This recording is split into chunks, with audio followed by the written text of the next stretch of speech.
Queen Anne Boleyn was the second wife of King Henry VIII. After she failed to give him a male heir, she was arrested on false charges and sentenced to death by beheading. In those final days, Anne experienced the most complex psychological state a human being can enter. Today, we're exploring what exactly was going through her mind before she lost her head.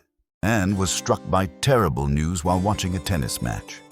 She was informed of the accusations: adultery, incest, and treason. She seemed stunned and confused, as though she could not fully grasp what was happening. She spoke rapidly, sometimes incoherently, asking questions and trying to understand the charges. This is the classic fight-or-flight response, but in Anne's situation, flight isn't possible and fight is risky, so the mind goes into overload. Even people who are normally composed would likely fall apart emotionally at first. Anne was brought by water from her arrest site to the tower, likely in a small boat. The news of her arrest had spread enough that large crowds gathered along the riverbanks to watch her arrival. Anne went from being queen to an accused traitor in a matter of hours, and being seen by so many would have amplified her feelings of shame and humiliation. Knowing that any onlookers could be judging, gossiping, or speculating about her guilt would trigger heightened alertness and anxiety. Psychologically, this is isolation under scrutiny, being visible yet powerless. The tower was a grim, intimidating place, and she had no certainty about what awaited her there. Some records indicate that she may have suffered a nervous breakdown upon her arrival. When she was shown to the Queen's lodgings, the same luxurious rooms she had occupied before her coronation, she suddenly dropped to her knees. "It is too good for me."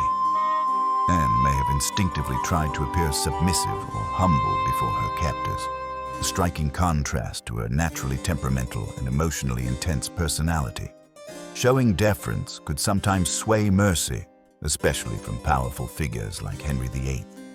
But it was only the first day of the 17 that remained before her execution. Historical evidence strongly suggests that Anne held on to hope that her arrest might not mean execution, believing that the king only wanted to frighten her and would instead send her to a nunnery as a form of honorable exile. Eyewitnesses say she gradually became calmer, not at peace, but controlled. During the trial, Anne appeared dignified and self-possessed despite the severity of the charges. The trial would have been extremely humiliating on multiple levels. Accusations of adultery, incest with her brother George, and plotting to kill the king were not only false, but designed to utterly destroy her reputation. Anne likely felt terror and disgust at the nature of the charges, compounded by the knowledge that every noble, official, and foreign envoy could witness her humiliation. She walked and spoke with confidence, presenting herself as a loyal and honorable queen. This outward composure was a psychological strategy. When escape is impossible, maintaining dignity becomes the only form of control left. That was her way of coping. She firmly denied all accusations.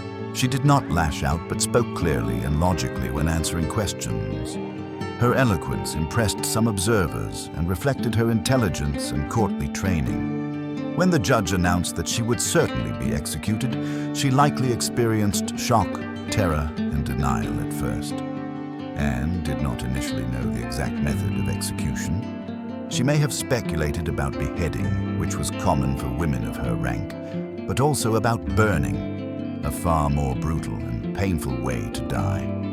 When she learned she would be executed by beheading, she laughed and said, "I heard say the executioner was very good, and I have a little neck. I have seen many men and also women executed, and they have been in great sorrow, and to my knowledge this lady has much joy in death." There is strong evidence that in her final days, Anne reached a state of acceptance, relief from uncertainty, and a kind of emotional numbness that often appears in people facing inevitable death. People awaiting execution often reach a psychological point where the waiting becomes worse than the dying, especially when Anne's execution kept being postponed. Prolonged uncertainty, humiliation, isolation, and dread can become unbearable. Ending that tension can feel like relief, even if death is feared. Anne had lost her status, lost her friends and family, been separated from her daughter, endured public accusations of incest, and watched everyone turn against her. Psychologists call this a catastrophic loss of self, often followed by emotional numbness. People in such a state cling to the one thing they can still control: dignity. Anne walked to the scaffold with extraordinary composure. Her voice was steady. Her movements were controlled. That was not because she wasn't afraid, but because the brain might shut down panic when it realizes escape is impossible.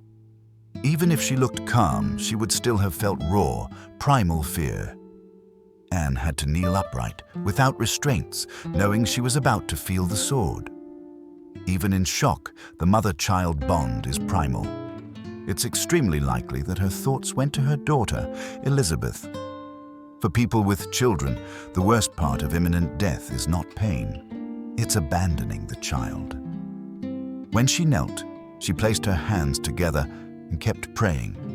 This repetition shows a mind entering its final coping state, narrowing focus to one thought so terror doesn't overwhelm consciousness. Outwardly calm, inwardly terrified and resigned. Utterly alone, performing courage because that was the only power she had left. But did Anne remain conscious after beheading? Click to find out.